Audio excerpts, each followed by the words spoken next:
The Film Crickets are intended for mature audiences. Any guests on the Film Crickets do not necessarily share the same opinions as the Film Crickets.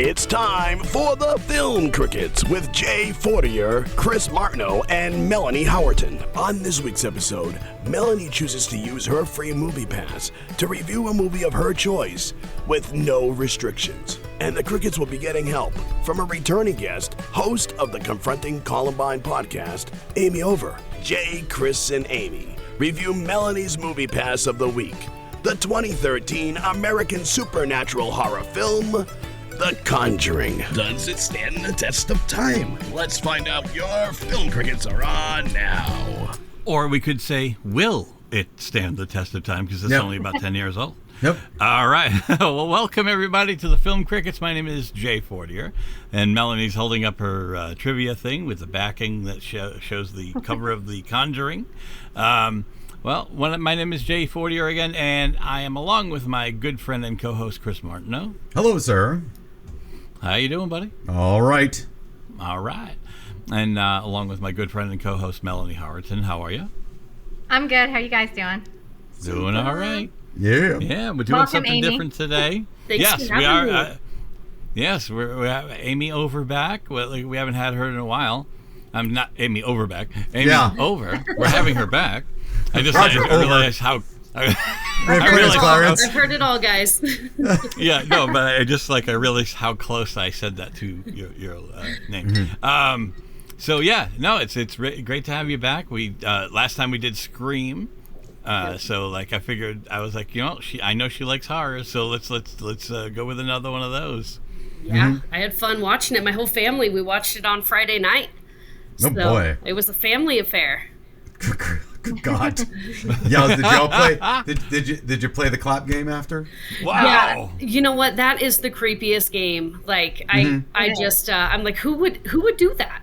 Like, who would even play Especially that in game? a new home upstairs. Yes, Yeah. I was thinking the same thing.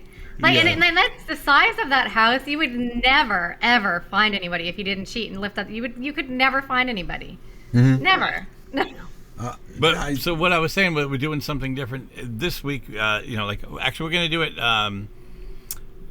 basically 3 times a year, one per host. We're going to be able to choose whatever we want, and so from whatever genre or era. So basically, if we just like a movie a lot, we really want to bring it to the table and talk about it. So, we'll still do final judgment, but we can say, how well do you think it will later. Sure. Type of thing. So, all right. Super. So, Chris, you want to roll on with the? What does this mean to you? And let's. I got a couple of questions. So we usually go back. What's your history with this movie? How many times have you seen it? Is it in heavy rotation? So on and so forth. Do you want a video copy of it? How close is it to your heart? Or did the first time you saw it was for our assignment? And second of all, where are you on? I may have asked this for other people, but where are you on the existence of ghosts? Do you think they are a thing? So, Amy, I'm going to start with you. What's your deal? Can you answer these questions? Yeah. Okay. So it was my second time seeing this movie. Okay. And I saw it right when it came out. So I did I was kind of I knew some of the gist of the movie.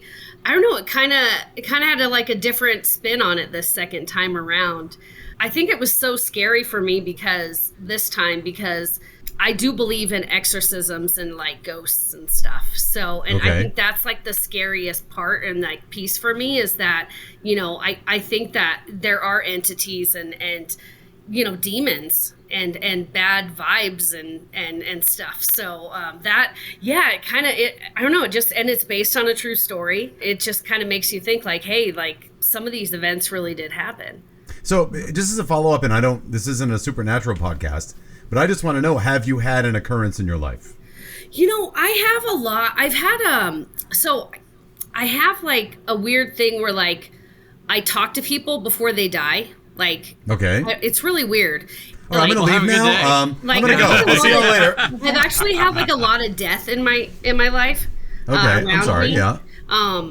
I know. Yeah, it's kind of weird, but I've had some since my mom's passed. I've had some kind of weird coincidences, weird things kind of happen to me. So yeah, I do believe in signs and but I've never, I've gone into like creepy places where like I can feel the energy in that room.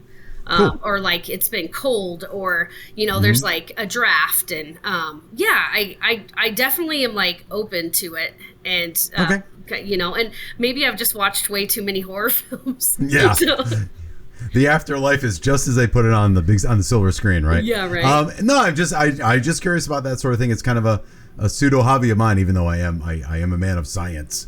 I do like hearing this stuff, right? I'm not going to say anything that happened to you did not happen. That is not my game. Yeah, absolutely. I am no doubt a skeptical believer. I am Fox Mulder. I want to believe, right? So, all right. So let's go rolling the dice. I'm going to go to Melanie Howerton. What's your deal?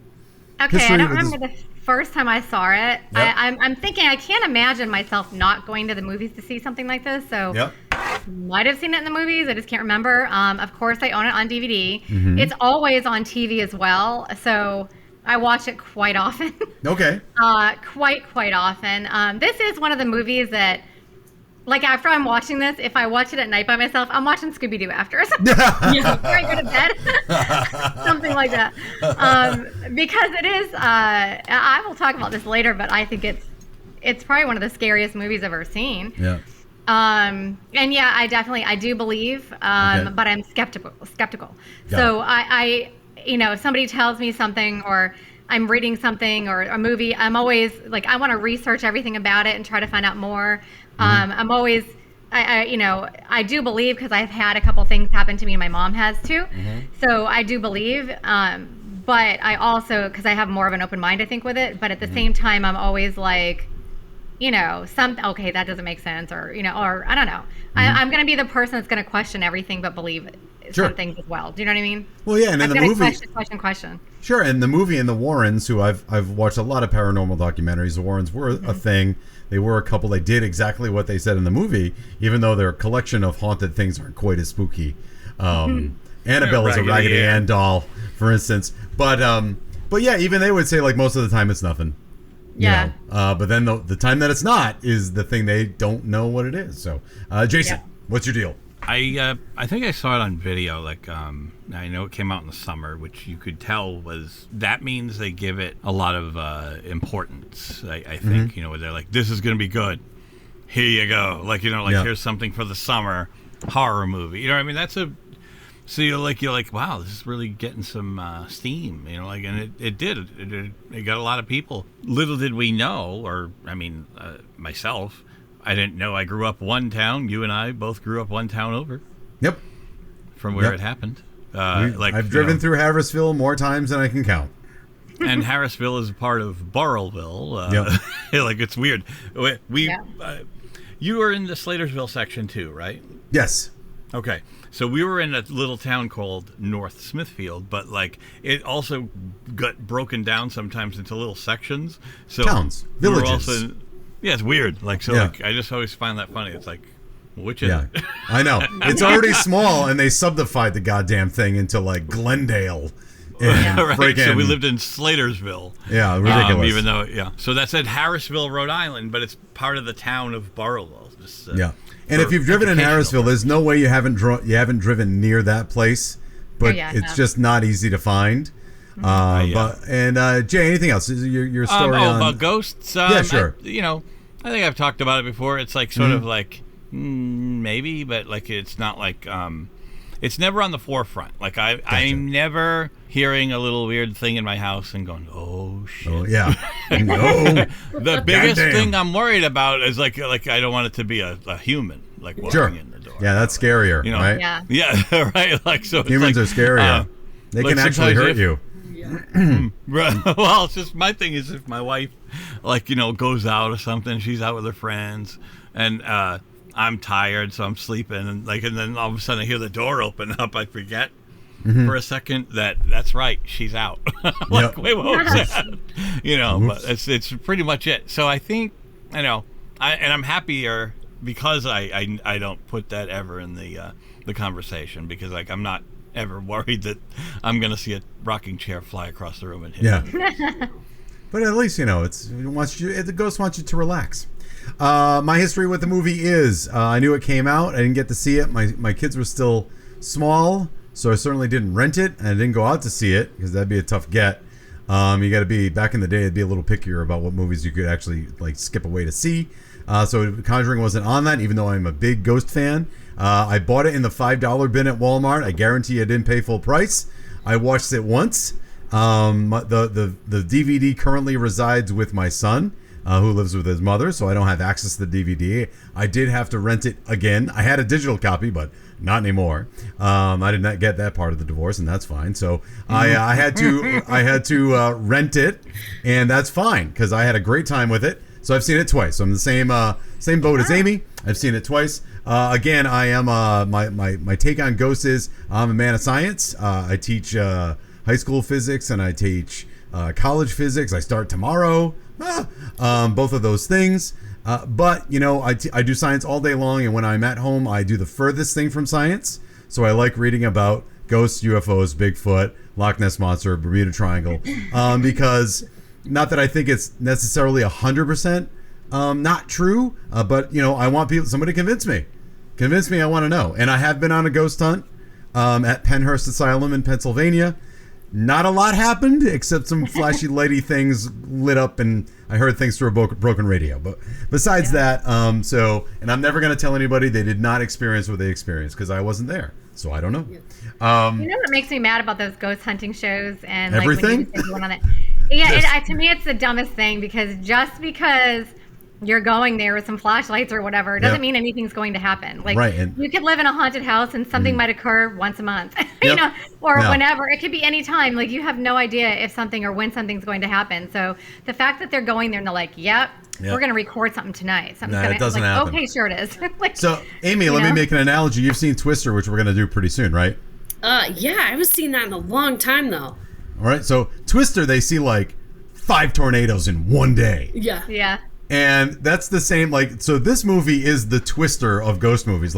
Not that much paranormal shit happens all at once. You know what I mean? Usually it's a few things here or there. So I would say, again, it doesn't matter. It's entertaining. It's fun. This movie fun. Isn't it funny that scary is fun? Have you ever thought about that deeply? Yeah. That scary is fun? Yeah. Weird. We're weird as people. All right, let's get into the movie. Enough of this yik yak. Let's get into it. We watched The Conjuring. Came out in 2013. It is rated R. It comes in at a brisk 1 hour and 52 minutes. The one sentence breakdown is: paranormal investigators Ed and Lorraine Warren work to help a family terrorized by a dark presence in their farmhouse. Exquisitely directed by James Wan. Written by, I can assume, the Hayes brothers, Chad and Carrie Hayes. Starring... And Tony DeRosa Grund, I think. Okay. I think he helped. Cool. So we've got Patrick Wilson, Vera Farmiga, Ron Livingston, Lily Taylor, Haley McFarland, and a host of others. I can't think of anybody else that sticks out. Yeah. So let's get into it. So first of all, I really want to talk about the actual house in Harrisville, which I've seen, and all this, and the actual Ed and Lorraine Warren. And I got to tell you, Lorraine Warren in this movie is the actual Lorraine Warren is casting Brad Pitt in Moneyball as the general manager of the A's. Big difference. That's okay. Not shaming, just saying not the same. There she is right there. Yeah. Can you see them? Yeah. Again, movies is movies. That's the way it is. However, let's get into it. Amy, the movie starts out with Annabelle and this couple coming in, right? What do you feel about that scene as it connects to the rest of the movie? I'll go around with this because I got a take on this. Is it when the two girls they went to the Warrens and said that they had a doll that was possessed, right? Yeah, not only possessed, but creepily comes back from the garbage and writes message on the ceiling in crayon, and it's very like over creepy. So how do you feel about that scene compared to the rest of the movie? Yeah, I just I had a hard time with like Annabelle, I hate dolls. Like those dolls are like really creepy. Like scared the hell out of me. I'm like, oh so gosh, there's that damn doll in the glass case again. I'm like, oh my gosh, like she's so scary. It just, I didn't know like how it was gonna like tie into the rest of the movie, you know, because I hadn't seen the movie in so long. So I don't know. I really It freaked me out. Like that whole scene just like totally freaked me out. So okay, and I don't know if this is in the history, like there has been an Annabelle spinoff. Was that in the works when they made the movie? Amazing. I never saw any. I am not in the Conjuring universe at all. There's a couple me of Annabelle. either.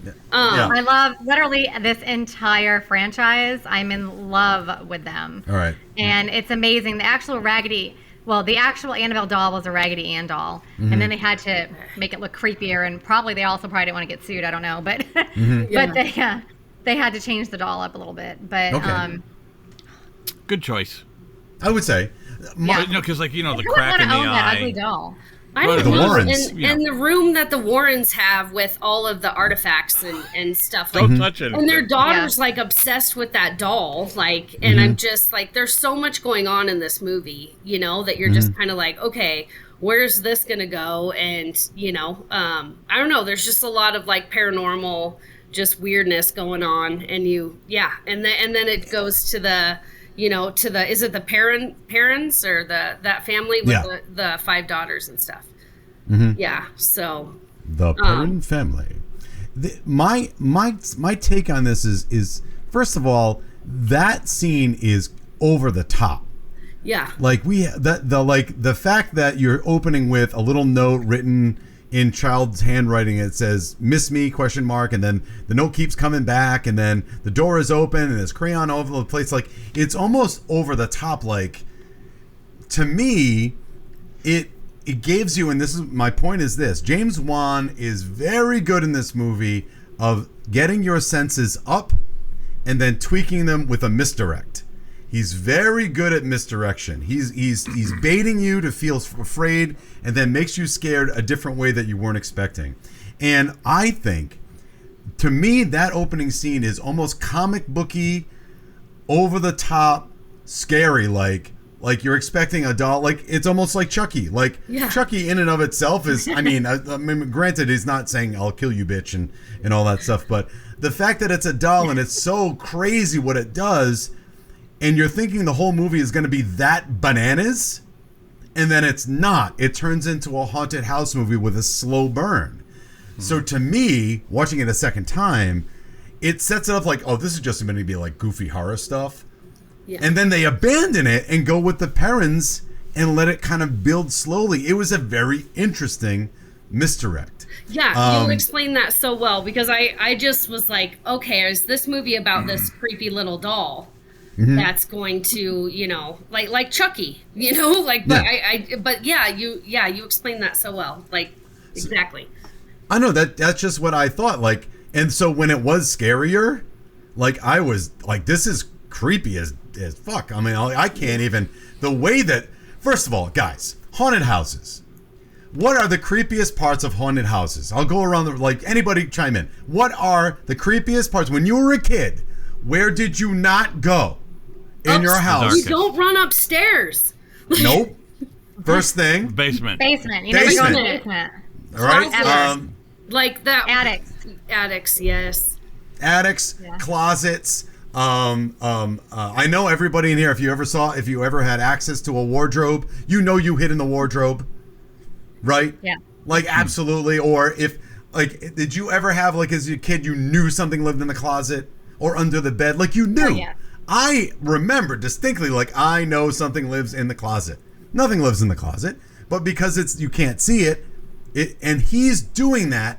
This house, he's going to all of those things. The closet, a secret. Oh my God, I love secret passages. want to get me excited? Get me if I ever win the lottery, I'm building a mansion the same thing. with at least 4 or 5 secret passages. Me too. I think it's the coolest thing ever. Yep. Like when Don Knotts was in the Ghost of Mr. Chicken with all the. Oh my God, we brought up the Ghost of Mr. Chicken. That. Jesus Christ. We brought it up but wait, before. I want to say something about the beginning before I forget, because you guys were talking about, and I feel like I'm already forgetting, but you had asked about like the beginning of the movie. Mm-hmm. I know what they were trying to do. They're trying to, first of all, this movie was originally called The Warren Files. Mm-hmm. So it was, and I'll tell you more about trivia later, but it was actually from the point of view, they wanted it more from the point of view now of the Warrens. So when they're showing you in the beginning talking to the nurses about Annabelle, they're trying to set you up to know, like, these are who these people are. This is what they do for a living. They're going to bring this creepy doll back to their house. This is where they put all the creepy stuff. Now they're doing lectures, and they start showing you they're doing lectures. Yeah. And now they're going to go help out a different family. So it was kind of the setup as to, it's really about the Warrens, not as much as it is the Perron family. It's the Warrens and their experiences and their Warren Files. So they're trying to show you who they are. And if you believe, I had already known about who they were before this movie. Yeah. Right. And if you believe in this sort of thing, like, they are putting their mortal existence on the line with these demons. Mm-hmm. If you're buying into that, like, if they believe wholeheartedly that we are dealing with things from the 7th level of hell, and that's something. So that I love that. That's the best. Okay, so let's talk James Wan here. All right, so I've never sat through all of a Saw. I should. I haven't. Just seems like a lot, and I love gore, but I don't know. I probably should one of these days, and I've seen enough clips of it to know. But are you aware about the ending of the first one? Of Saw? Mm-hmm. Yes. Okay. Yeah, it's a trick. Like, the whole thing's a trick, right? I don't even remember the ending right now, and I've seen it. Yeah, okay. It's about so let's get into creepy. James Wan throughout this movie is playing with your emotions. He's toying with you, and he does it in the classic haunted house trope. Again, we have the clap game, which is terrifying. We have a secret room. We have by the way, Amy, let me ask you, or anybody else in the room, when you go into a room that's dark that you've never seen before and there's stairs, I always go down with wooden matches. How about you? Exactly. Oh, yeah. Apparently they hadn't invented the flashlight yet. Yeah. Even if you're just like, well, they were just moving in, they couldn't find their flashlight. Then you wait until you find the flashlights. You don't go down there. That's the dumbest thing. The other thing is, I always wondered, wouldn't they wonder why the thing was boarded up to begin with? Okay, that would be a little bit sketchy to me to begin with. And I remember when the girl was running around and she accidentally poked that hole, and they were like, "Oh my gosh, what did you do? You broke the big deal." She banged out a tiny little board inside of a closet that you're never going to see, that's easy to fix. And that house, I'm sorry, but looks like it's abandoned. Like, I always remember saying that. I love that house, and boy, would I love to get my hands on that house to fix it the way it looked in the movie, not the way the real one looks, because I like the way this one looks. But the floors, when they walk in, they look like they're dirty, and they look like some barn floors from an old barn in the back that nobody's been in a long time. There's, I'm sorry, but I don't care how poor you are. You can borrow some paint from somebody. It doesn't matter if it doesn't match. Yeah. Those walls I can't stop looking at those walls. Are the worst. Yes, and in the Conjuring too, the paint was like peeling off in the corner. I'm like, oh my God, I don't care how poor you are. Just go get some. Be like, anybody have any leftover paint that I can just use? I know. But it just looked like everything needed to be fixed, and they're so upset about her banging this tiny hole that can be fixed inside of a closet, and then they don't even wonder why it's all sealed and boarded up, which is kind of sketchy. But I wouldn't, if my dog wouldn't come into the house, like I wrote that down. I think I would have bounced like right away, like, and then it died. It got killed the next day. I'm like, I think I would. I think I would be like, I'm out, guys. Like, I can't do it. I think that's a sign that you're in for we're not going to feel very safe in this film. Yeah. Yes. Oh, we just lost the dog. Like that. Okay. First all night bets that are they off, were people. there. Yeah. Why they gotta And kill all the the birds dog, kept man? hitting the house and dying. That's a bad omen. All the birds dying when they're hitting the house, and the dog being scared not to come in the house. Like, the dog was like, "No way in hell I'm coming in there." Like, right. So Now let's talk about some scary scenes, like Sure. because like there's so much that we could cover on this, and then it could be like 3 hours later. Yeah. And I'm telling you, like, so I think with the girl that's in the bed that's always going, stop pulling my feet, like, and then she gets yanked, and then like she sits up and is staring so at scary. that corner, and Yep. we can't see it, So right? scary. But she's like, don't you see it? Like, and she's flipping out. Great. I mean, she does a great job. Yeah. I buy it. I buy that she's really, you know what I mean? Like, that she's really selling it that, oh my God, Yeah. she is petrified. Yep. And then when, the door slams, parents can't get in, that is some scary stuff right there. Yep. And what about what she says to the parents? It says that it wants my family dead. Right. Yeah. Yeah, that's I'd be out. extreme, right? Like think if it your is daughter, scarier if than you're that. like wondering if it's a child, making stuff up because she was scared, that's an extreme example. If like I'd be like, why would she go that dark if she's trying to make stuff up? Well, I want to Yeah. touch base on. I think Amy. I think I want to ask you a question because you keep saying some things that I'm hearing, and I want to kind of explore that a tad. yeah. You keep saying I'd be out of there. I'd be out of there. So let me Yeah. ask you a question. In this movie, and it's directed at Amy because I heard her say it like 2 or 3 times now. In this movie, they're trying to set up that all my money is sunk in this house. He's a truck driver. He's blue collar. He's on the phone once saying I'm not getting enough work, or at least Half that's my the rate. vibe that you get. He's under stress to be able to make ends meet, but he wants to provide for his family and his 5 daughters and have this nice existence in the country, and so on and so forth.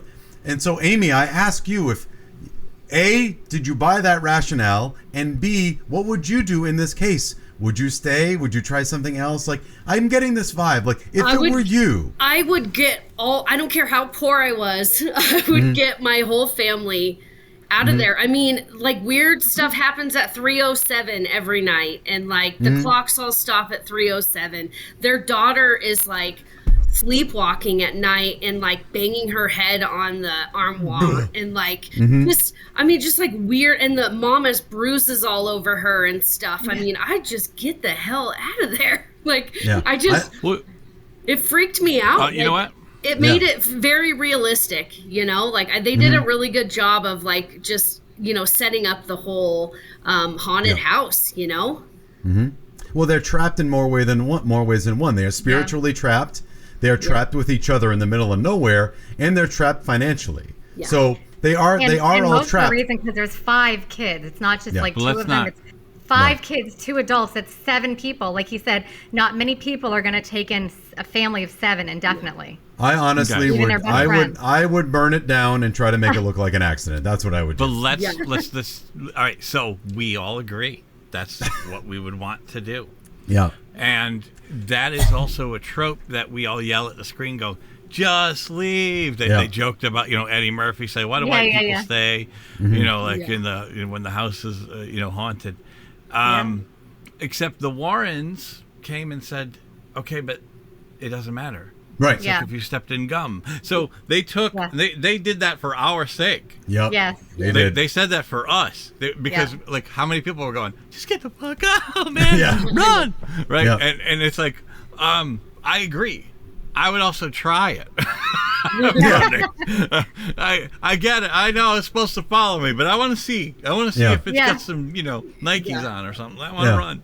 Yeah. Get the hell out of here. I'll go on vacation for 2 weeks. If nothing spooky happens in the hotel, it didn't follow me, I'm gonna go home, burn the house down. Yeah. 100% What burn about the the house other down. scary part? And there were so many bits. The other? Well, there's so many, but Yeah. like that part was so scary. And then what about when the mother gets shoved down the stairs and she can't see anything because somebody pushed her down the stairs. Yep. And then then that you hear the clap over there, and then this is a ball.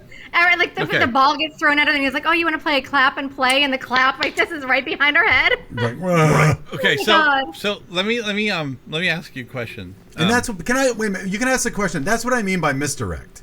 Like, you're expecting to see the hands on the other side of the room. Yes. And then they come up behind her head. And he does that to us the entire movie. Sorry, Jay, go ahead. Yeah. No, but okay. So let's start with I'm gonna just paint some pictures. I like strength in numbers. Okay, so. I'm not being oh, your husband's gone. Okay. No, your husband's gone. Okay, he's out. He's driving to Florida with a freaking tractor trailer truck. So he's not in town right now. So let's just you have one less person in the house, one less adult. You checked the rooms, and all your children are present and accounted for. You hear clapping, as in the clapping game. Now you've gone downstairs. They can't sneak down ahead of you. Yeah.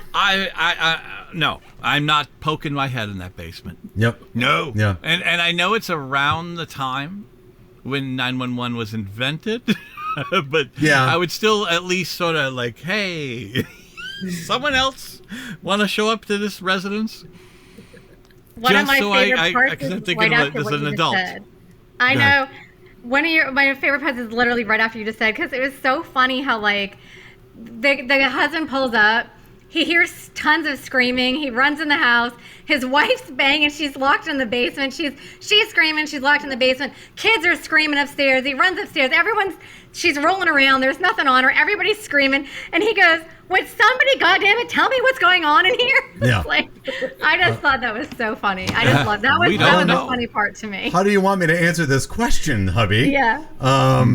So, but we are discussing how scary it is, and that this movie, after Annabelle, which is over the top, starts a slow burn to this kind of apex of horror. It goes from creepy to abject terror. But if it's not done the right way, it becomes, to coin a phrase from Melanie, a Scooby-Doo episode. It's just haunted things happening, right? Granted, we see some scary premonitions of people dangling from trees and people hanging themselves, and we hear about witches. And by the way, for the record, and I have another point that I want to discuss everything, but there were no witches in Salem. They were all innocent. Yeah. They're all innocent. And witches and witches don't worship Satan. Yeah. We were making the same point. I'm sorry, Jay. I didn't mean to step on you there. No, it's fine. But it's like, I'm sure a bunch of Wicca were like, excuse me. So I want to add to what you said. Apparently that some people were really upset what you said, Chris, because they literally said in this movie that Bathsheba, they called her a witch. They said that she had slaughtered children, pledging her love for Satan, and they also said that she was a descendant of one of the women from Salem, the Salem witch trials, insinuating that all the innocent women and all the innocent people that got murdered in Salem were indeed witches. So people were like bullshit about that, really. Yeah, it's because it's not fair, because it's just like, sorry, I mean, paganism is older than all the other organized religions almost. So, and sorry. By the way, the owner of the original, the Perrin, yes. like, apparently he was pissed. Like, apparently it was nothing like his experiences. Sure. And it's like, but we as moviegoers, like, we were like, oh, I'm sorry about that. Yeah, give me my popcorn. Well, give me some popcorn and candy. That's just too damn bad. Right. It's like, because we just care about, we want to enjoy it. Like, so I go, sure, I'm sure it didn't happen. Okay. Yeah.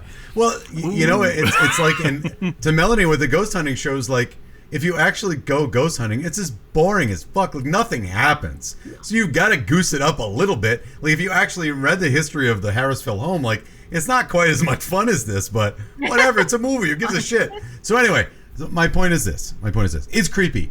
But if you don't do it the right way, it becomes a Scooby-Doo episode. This has got to be my imagination. Otherwise, I'd be scared stiff. And so James Wan is sinking us in with the rest of the family. And the only way you have the terror grow in you is if you are with the family as the terror grows with them. And the way that he does it is he dumps us into the movie like we're there a lot. Not all the time, but a lot. And here's what I mean by that. There's obviously shots where the camera is stationary and it's just not panning around, but it's a one shot or a two shot, and we're just looking at the characters from afar like we're an audience looking at it. But he also uses the camera to get us in the movie. A couple of examples where I saw that was, one, when the little girl is talking to no one, which is already scary as shit, but she turns around and the door opens and you think it's going to be a ghost, and it's Mom. So we're in her frame of reference. watching from the outside, watching the door open, and we think we're looking through the eyes of the ghost coming through the door, but it's Mom. So it's a misdirect, right? It's like in Jaws when you expect to hear the music and you see the shark. Well, we're expecting to see a ghost, so he's putting us in the eyes of the ghost, but it wasn't the ghost that time. However, other times when things are starting to build, when the camera is not on a tripod, the camera is handheld, but not shaky cam, it floats. The camera floats. And that makes it seem like we are watching what's happening to Lily James, what's happening to Mom, from the point of view of the ghost. The ghost is following her through the house. And it's not shaky cam, but it's floating. And it's not a lot, but it's enough to get you off your senses like, what is happening? This isn't going on every single scene in the movie. It's only when we're about to see some of the scary stuff. And one of the things I'll mention is, I think at one point, Mom is looking over. We have this kind of floaty cam behind Mom. So it's almost like someone's behind Mom, like watching her, floating with her as she's going through the home. She's looking over the stairs, down into the first floor. And then we see over her shoulder. Then she disappears. The floaty cam goes to the right, and she kind of comes around the corner quick. So rather than the camera is not following her, the camera is the eyes of the frame, like as the thing that is tormenting Mom. And he does that a bunch, which is terrifying. Because otherwise if you remember The Changeling with George C. Scott, I mean, that's scary too, but we don't get that kind of shot. There's a lot of that in this, and it's so... I saw it coming, or I didn't see it coming, I watched it happening, and it kind of hit me deep down, like, oh, he's trying to make me in the film. Anybody notice the floaty cam? Or is it just now me? I gotta go watch it again, because like, now I'm like, you just blew my mind with that. Yeah. It's not very, again, it's not shaky, and it's not like very ethereal, but it's just enough that it's not on a tripod. And all I'm picturing is some cameraman with 80 pounds of equipment, holding it and saying, okay, don't move much, but you gotta do a little. Oh, I can't even, like, for 8 hours with all the equipment. You gotta try to watch it, like, watch those scenes. It's something. And it's really neat. And I noticed the filming. I thought it was amazing how it was filmed. I thought it was filmed beautifully. And the music score was amazing. Yep. Amazing. Like, they did such a good job. They really did put you in the movie. That's why, like, when I was watching it, I mean, I've seen it so many times, I know what's going to happen. But if you literally just put yourself, if you really concentrate when you're watching this and put yourself in their position when you're looking at, waiting to see something behind the door, or when when Lorraine Warren gets thrown down the basement and she's like, looking through that little mirror trying to see if she can find anybody. And then eventually she sees the witch's kind of feet just hanging and start turning around. You picture any of these things happening to you, especially getting thrown in the basement. It's already scary as hell once that ball gets thrown at her. She runs up the stairs and then the lights go out. Like, what's worse than being trapped in the dark? It was already scary enough. You're trapped in the basement. You know something's in there. You can't even get more scared than that. But then the lights go out and make it 10,000 times worse. It's like you can picture those things happening to you, and it's the most terrifying thing ever. Like, he puts you in that movie. Can I ask? Oh, sorry. That little house thing that spins around. That was music box. A terrifying part when it stops and, like, there's the little boy in there. It's like... window, Oh, my gosh. It was so scary. I don't know. Yeah. And then what's the name of the witch that was on top of the... Bathsheba. Yeah. She was on top of that girl's... wardrobe. Like, I actually jumped out of my seat. Because you're expecting it coming out of the wardrobe. Because we've seen hands come out of the wardrobe. There's a secret passage behind the wardrobe. It's coming out of the wardrobe. Fuck you. No, it's not. It's jumping off the top. That's nuts. It does it all crazy. The time. Was not expecting that, and I forgot about that part, and I just, like, freaked out, and my husband started laughing because I was like, oh my gosh, I was not expecting that creepy thing to be there. Amy, or when the older daughter's getting pulled around the whole bottom of the house by her hair. That's not good. Amy, but with the witch jumping off the top of the wardrobe, it would have been just as scary if it came out of the actual wardrobe. It still would have been scary. Yeah. Well, you know what I mean? But because that girl keeps, bashing her head on, banging her head on there, I was like, okay, something's coming out of there. And no, it came up, up top. So it was. That's what I mean by the misdirect. He's telling you it's going to come out of the closet. It's going to come out of the closet. It doesn't come out of the closet. It doesn't. It comes off the top. That's what I mean. Like, he's so good. It's so good. But you also expected it to be the little boy, and he's not there to hurt anybody. That's where he used to hide when he was scared. Right. He didn't expect it to be that creepy thing. Yeah. A classic misdirect is the mirror, like the medicine cabinet thing. Mm-hmm. The trick that gets used a lot, but it works. Mm-hmm. And he'll set you up with it, and there's nothing there. Like, she just like opens it up. Here comes a ghost. Nope. She's just it's just her. Right? It would have been scary if it was there, but it never is. So now he's lulling you into the sense of security, like all the tropes that you're expecting aren't going to be that. Yeah. Awesome. And now you don't know what's going to happen. Awesome. And that is really, really neat. Because it would have been scary if he actually did the tropes. But he doesn't. He sets you up like, oh, look out for the mirror, and then never pays it off. Which is because he pays. It's so good. So good. He's the modern master of horror.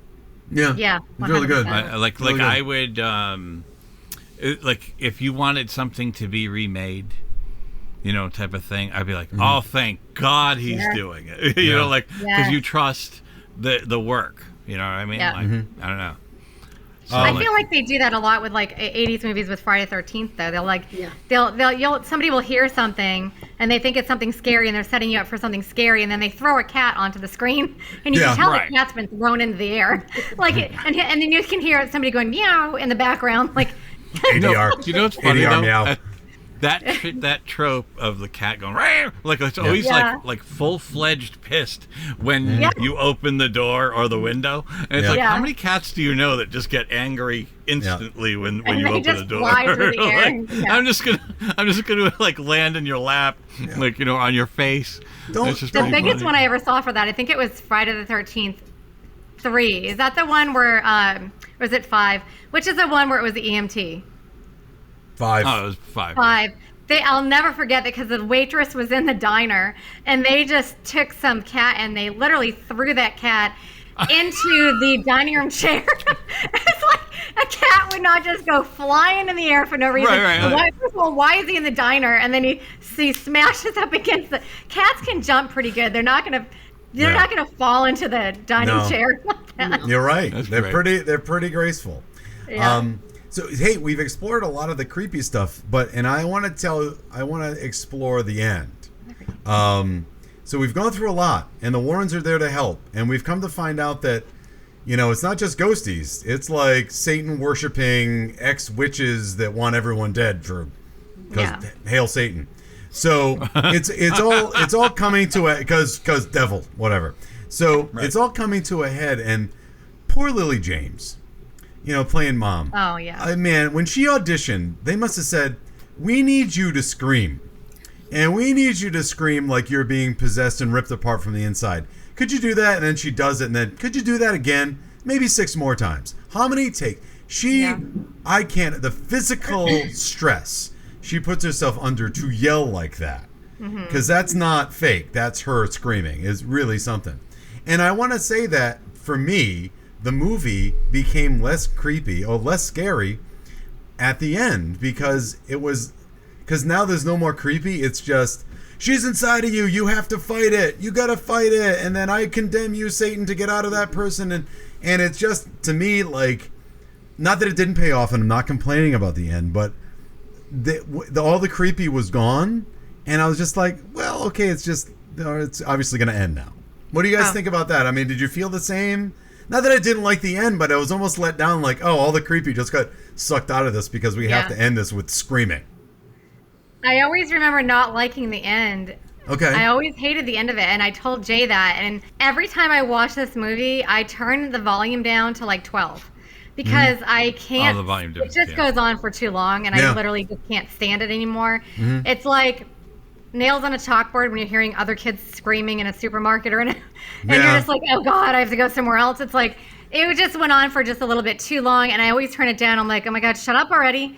So I didn't like that part at all. I did like, another part that was like, I'm like, why did this guy do this around that happening? First of all, why didn't they watch The Mother Like a Hawk? Because they already knew way earlier than that, that the witch possesses the mother to kill the child. But then they leave her alone with the kids, which is the dumbest thing ever. And then, like, when it looks like they're finally getting to her, when they're, you know, doing what you said, then this guy is like, I found her. She's in the floorboards under the kitchen. Why would you tell her that?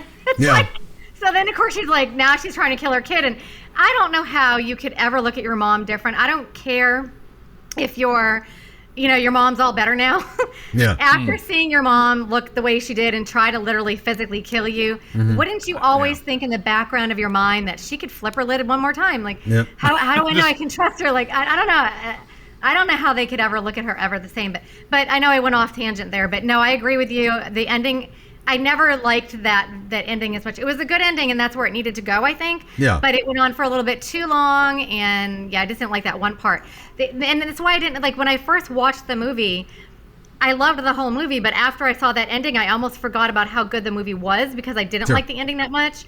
So I remember not watching it that much after that. And then it was really not until, like, you know, really a couple years ago, I started watching it more, and I was like, my God, this movie's freaking fantastic. And then I just turned down the volume at the end and just try to ignore that part and just, you know, and then it gets very good at the very end, and it's kind of meaningful and nice. And but now I've seen it 1,000 times, and it's one of my favorite movies ever. I love it to pieces. But yeah, I felt the same way as you did. It took me multiple times to watch it before I could get over not liking that part of it to enjoy the entire movie. Anybody else? I mean, you just know what an exorcism is, you know, like it just ended the same as like any other exorcism movie, you know, like they get the demon out of the body. And I don't know, I kind of wish well, this is probably bad, but like it would have been cool if like someone died, or I don't know, just something. No, it'd be cool. It would be, I don't know, would have been, I don't know if I don't know, and then at the end it just goes back to Annabelle, and I just don't know how that all tied back in. Like, you know, like we were talking about like the misdirection and stuff, and like then, you know, I don't know, maybe if I would have had Annabelle in there more, I don't know, I'm more of like a slasher flick kind of girl than the possession, and because I think that kind of freaks me out, you know, because, you know, of the exorcism and stuff like that. That just kind of scares the shit out of me because I think it can really happen. You know, but and it was a good movie. It was a really good movie, and they set it up really well. It just, you know, just the ending, you just know the mom is possessed, and they got to get the demon out of her body. And then, you know, and it did go on too long, I thought. So. Well, I guess, you know, it's hard to rush the exorcism. Like, you know what I mean? Like, you know what I'm saying? Like, it could go on too long, but at the same time, it might, if it got solved quickly, we all might go, oh, look at that. Huh? Just throw some holy water, say some Latin, you know, and, you know, like, and the priest earlier, I don't know. They're not. What is that bullshit? Because I have a question. It was almost like corporate America, right? You're so right. The upper echelon of the corporation will not allow. I don't know if they'll go for it. They're not. So I don't know if they're really worthy of our help. I know.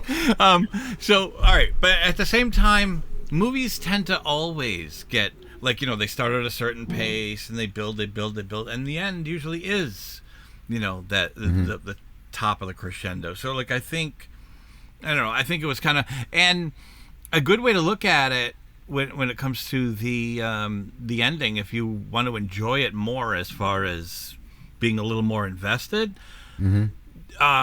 use empathy. Meaning, I'm not saying you don't, but I'm saying the way I do is I go, holy shit. If my wife was under a sheet, and I'm not actually picturing her, but I'm saying the idea of your spouse is under a sheet, and they say, get out, and all of a sudden, like, you just see like red vomit like appear under the sheet, like she's now like possibly suffocating into that liquid, like being waterboarded by blood. I don't know. I'm just saying, like, it's like almost like, oh my God, I feel so like, hurry up, get out, this poor thing. Right. I don't know. Like, it's a good way to enjoy it. But to me, that's the same. We not complained, but the beginning was a little bit much, right? Oh, little dolls that write and miss me, and then they write all over the ceiling, and to me, it came like suddenly. It was like creepy, and it went straight up and over the top. But I'm not saying I don't know what. But hey, I'm not James Wan. I'm not a genius. And the other bit is, I don't know how else you end it. Like that's the thing. I don't know what the solution is. Yeah. I'm not pretending like I know the solution. I don't know where you'd go. What movie am I? Wait. What movie am I thinking of where there's a misdirect? I want to say it's A Haunting in Connecticut, where they think they exorcised the demon. Yes. And then they didn't. Is that Haunting in Connecticut? Yeah, it is. Right. It was actually something. They thought they got rid of the spirit that was haunting the house, but he was actually protecting. That's right. Yeah. That's right. So I actually conflated the movie a little bit because I think I saw them and I was waiting for like, oh no, they got the wrong demon at the end of this. And then it ended. I'm like, oh, I guess that's not that movie. Never mind. Yeah. So all I was trying to say was, what was that noise? We're all like in the middle of it, and I hear boom, boom, boom. Nobody heard it? What? I actually heard a sound. Oh, I don't know if it was thunder. No, I have thunder. Yeah, we're having a Okay. big Really? storm right now. I'm like, Never what is that? Kind of like I I'm banged hearing my something. ankle on the table. Is that it? I am your servant Satan. Please do not take me. Take the other three. No. movie You don't have to say way. that. You have to I say, think it has I to end that want way to kill. because they wanted to bring Everyone. you back to the Warrens' house and back to again because it's it's a story from their eyes. So after they're done with this thing, then they're going to go back to their house and they're going to show you again how it is at their house, how they're living. And then it was also to set up the other movies. So, Sure, of course. Yeah. and then also if you see Annabelle, it's not the doll that's actually writing anything. It's a conduit. So basically there's a demon attached to that doll, like walking around with the doll that you can't see the demon. The demon's actually doing those things. Sure. It's just I like it when using the doll. eyebrow goes up on Chris. Yeah. Yeah. The one eyebrow goes. Really? Well, and they took Really? they took that little carousel thing and put that in their collection, right? Yeah, they did. They put that. Yeah. So was that the thing holding like the demon, or like? Yeah, that was a little boy ghost. That's the little boy ghost is in there, right? Yeah. Something's connected to the so on and so forth. Yeah, I don't know. It was. I I know, mean, but it was it's funny. cool. Can I? Look, you know how you solve the problems with the movie? You adopt the following phrase: "Do what you want to the girls, but leave me alone." No, all right, I'm just kidding. George Carlin. Yeah. Apparently, in the real. Oh, go ahead. No, I was gonna say, when you enter first off, if you're gonna have a bunch of stuff inside a room, can you not have it so like they're like, don't touch anything? Have everything so close together that I might That's step smart. in the wrong direction and bump into like 8 things. Yeah. Right? He's like, yeah, don't touch it, and don't bring dumbasses in there, like like these, like that. Was he a police officer or an reporter or something? Reporter, I think. Yeah. And he's like, oh, so this is this it? Wait, I mean, what part of don't touch? Like, it's like that'd be Did the you guys first see thing I'd Annabelle remember. 3? Any of you guys see Annabelle 3? I am. Wait, No, not, but I'm All right, gonna so watch it. I'll just tell you one little Annabelle. smidgen. Tell Annabelle us the Comes names Home. of it. But then Annabelle it's, Comes Home is the one I'm talking about. Well, what's the middle one? I can't Annabelle remember. 2? Annabelle 2, maybe. I don't know. I can't remember that. Oh, origin or the origin. It's Annabelle Origin, and then Annabelle Comes Home. So Annabelle Comes Home was actually the first one. They kind of go backwards. But I just wanted to tell you one piece of the that I just thought, because you were saying don't touch anything. And Annabelle Comes Home. That's when they first brought her to the house. The little girl has a babysitter, and the babysitter's friend is curious about all the stuff that's in the room. So she sends people. She gets the kid a pair of roller skates, so she'll go outside so she can try to sneak into that room. And she's all like, wow. And she wants to like touch everything. And so she unleashes all this crap in the house. And then like they were like, what did you touch? And she goes, I touched everything. Oh, like it God. was like, Yeah, that was such a good part of that when she says that. No, and one side thing. Every time I'm seeing, like here I am seeing The Conjuring, but I've seen Annabelle, or I think it was the first Annabelle. I'm not sure which one it was, but that song by Badfinger that plays on the record. I'll give my love to you. Oh, you know, like it starts up automatically in the middle of the night. Okay. In one of those movies. On her record player. Mm-hmm. Yeah, it just pops out like right into my head. So like, here I am watching The Conjuring. Has nothing to do with the Annabelle film, but that song's now playing in my head for like the rest of the film, even though I didn't even hear it today. Oh my God! Every time I ever hear "Time of the Season" by the Zombies, every single time I hear that on the radio, I'm like, I want to go home and watch The Conjuring. It just reminds me, because that's when they were moving into the house, and every single time I hear that song now, I just want to watch this movie. And by the way, thank you, Amy, for bringing the thunder. That's awesome. You know I what? know. I'm just bringing the whole vibe right now. You know, Bring the vibes. She's got the mirror trick behind her. Yeah, that's true. There's going to be a ghost back there in a minute. Yeah, I was making it dark in here, and then I don't know where this thunderstorm came out of nowhere. That's awesome. All right. So want to hit TMI? Let's do it. Before that, Oh. I want to say a couple things. I guess apparently in the real story, the Warrens weren't actually able to help them. They didn't do an exorcist. They did a seance.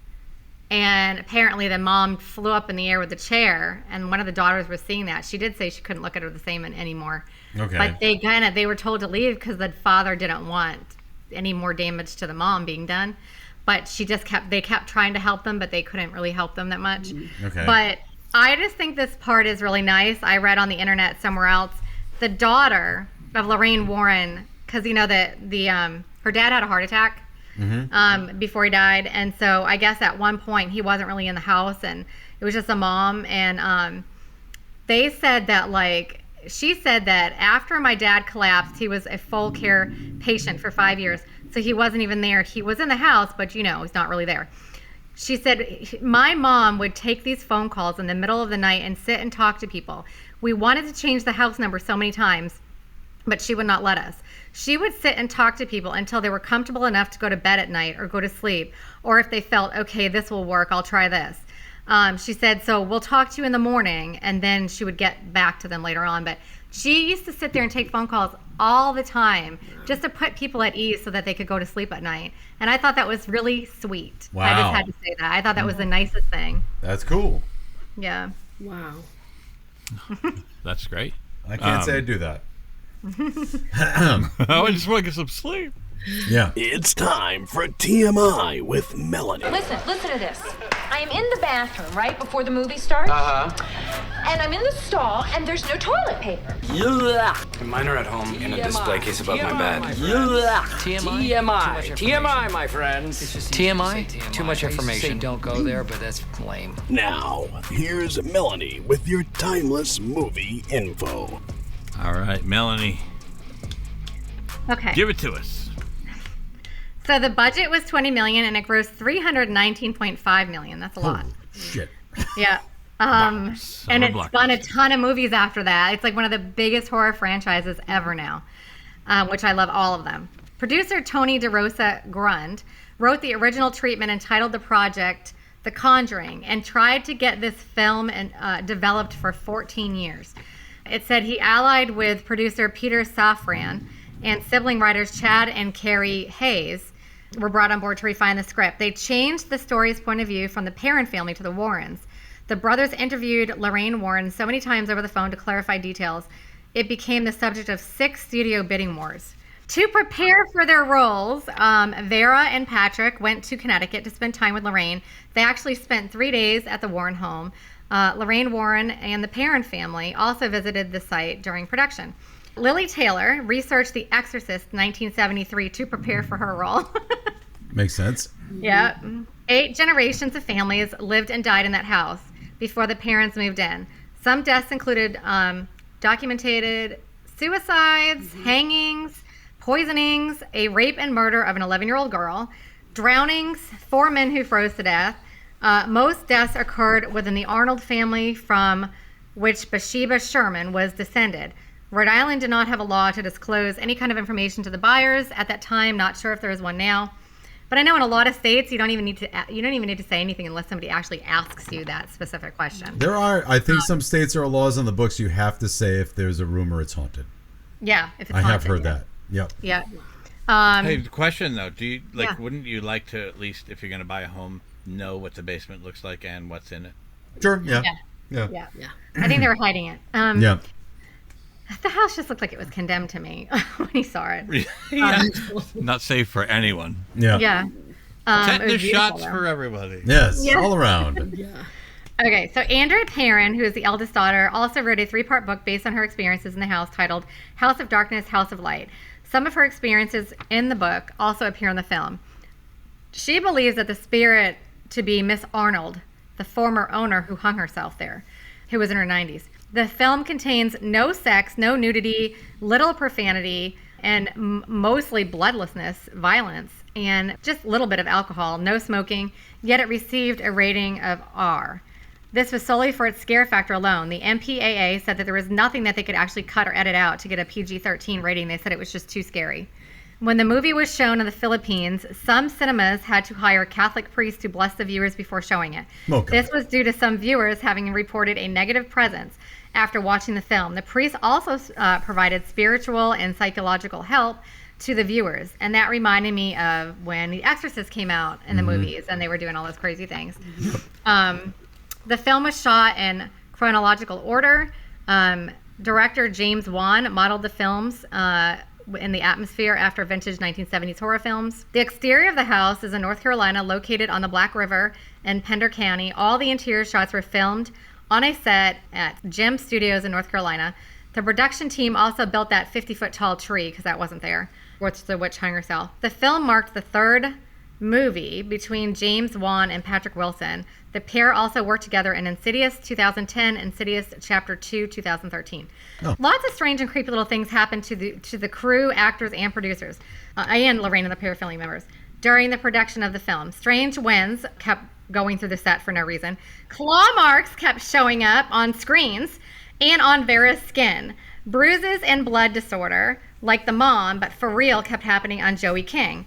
Lots of phone static and disconnected services when they were trying to get information from Lorraine Warren, all the static just kept happening and the phone kept hanging up all the time. Carolyn Perrin broke her hip the same day her children actually visited the set. Patrick thought that his house was haunted.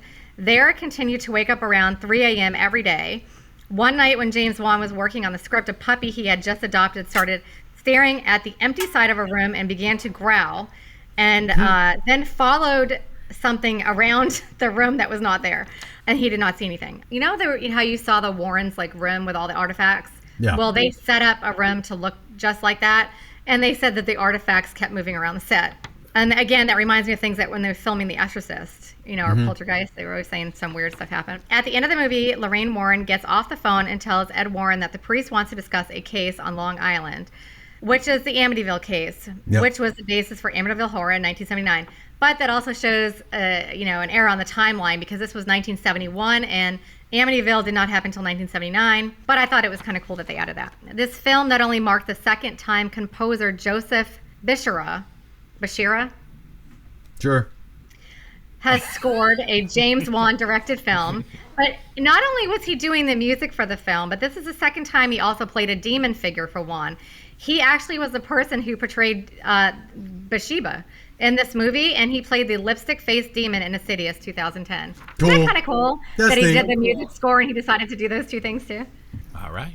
It's time now for Final Judgment.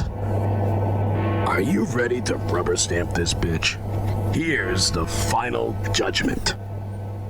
All right, it's time for Final Judgment, where we talk about no more opinions, but fact. This is 100% scientifically accurate. Fact. Yep. No. It's been vetted by the Nobel. James Wan himself. Yes. James Wan has vetted the scientific facts of the movie and decided to embellish. So, all right, let's go with Amy and see how well. Instead of today, we're not going to say how well it holds up because it's only 10 years old. How do you think it will stand the test of time? Why don't we do that? Okay, so I love the slasher flicks. I do think as far as an exorcism movie, I think it's going to stand the test of time. It's good. It's really good and scary and terrifying and gets you in. It sucks you in. You do feel sorry for the family and you're oh my gosh, this, I can't believe this is happening. But yeah, I think it's going to stand the test of time. It is only 10 years old, but I think people are that's going to be their go-to exorcism movie if they're looking for that vibe. Cool. I'll go quick. It's gonna stand up because it has those elements of good filmmaking that don't ever go away. So even if you think The Exorcist is a little bit aged and you don't buy into the spinning head and the split pea soup and all that stuff. The fact of the matter is that William Friedkin did enough in that movie that the atmosphere that he was going for does kind of permeate all the other stuff, right? So for that reason, because Wan does so many things that keep you on edge, even if the effects kind of go by the wayside, or even the genre, the exorcism genre goes by the wayside. The fact that he is able to guide this movie to where it goes, I think it'll kind of stick around just for that. There's so many scenes in there. Oh wait, like someone that's seen the movie wants to show this movie to somebody who hasn't seen it, and then the back of their head are going, "Oh wait for this. The hands are going to be behind her, not in front of her." Like, it's all that stuff. So that it will hold up, no doubt. Who's going? I'll go because we're calling this Melanie's choice. Melanie's, right. Free pass or whatever Chris was saying. Steve was saying.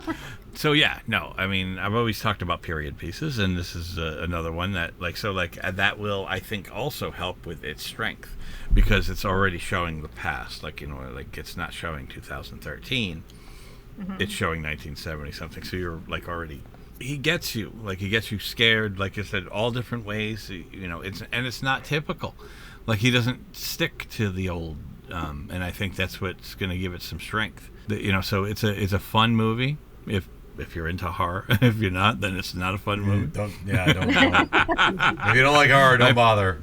Yeah, perhaps don't watch it with some popcorn. You might choke on it, and that's a whole other horror movie altogether. I'm just gonna say it will hold up. All right, so I don't have too much to say because you guys said so many of the good points of that. Being a time period piece, it is super scary. So if like Amy was saying, if you like scary, there's no way you're not going to like this. It's so scary. I don't see how even 10 years or 20 years from now, how much scarier could you make something anyway? Do you know what I mean? It's like there's nothing weird about special effects that in time just aren't going to look good anymore, because the special effects do look really good. It's filmed really good. It's shot good. The music is good. Actors are amazing in it. So I think anybody that would see this that has not seen it and wanted a scary movie, there's no way they're not going to be blown away with it, I think. Even in the future, I think it's going to hold up really well. And it's created this massive franchise. This was the start of a huge franchise that is brand new. And then it's just going on and going on and going on. So to this day, so I think 10 years from now, he's probably still going to be making some movies that are going to blow us away. And this started all of it. So I think it will definitely hold up. Cool. All right. And that atmosphere is killer. We keep getting that thunder and everything. It's like, this is awesome. I know.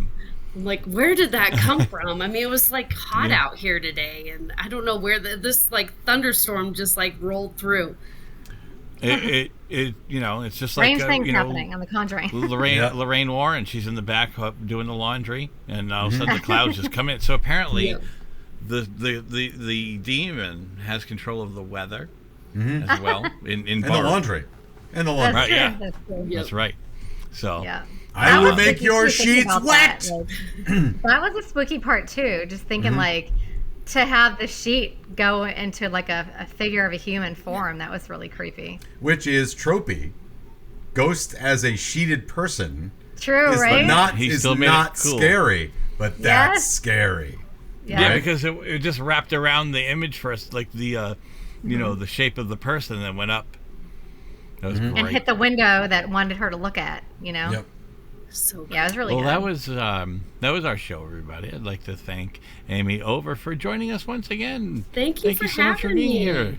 That was fun. You guys just brought a different perspective of the movie and stuff. I mean, you guys do this, for a living too. But I'm just saying,